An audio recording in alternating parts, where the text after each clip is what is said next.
think is in charge of the world? Want me to go Alex Jones? On a level of 1 to 10, how Alex Jones do you want me to go? No, I want you to tell me what you think.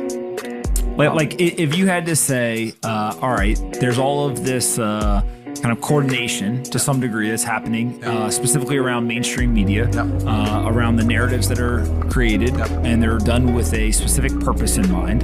Who are the people who are planning that or trying to coordinate all this? Okay, so I don't think it's like dark room.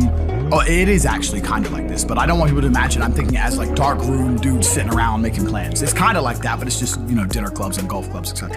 What I truly not dark rooms, lighted rooms, lit rooms, lit, very fancy, nice rooms.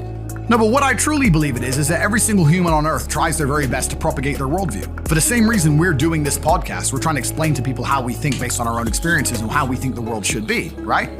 So if you have a worldview and you try your best to propagate it, the more powerful you are, the more influence you have over people, the more likely you are to influence your worldview. It's the same with any company, right? When you walk into your company at work, you want to say, look, do this, do this, do this, and people obey. You don't want to say, do this, do this, do this, and people disobey.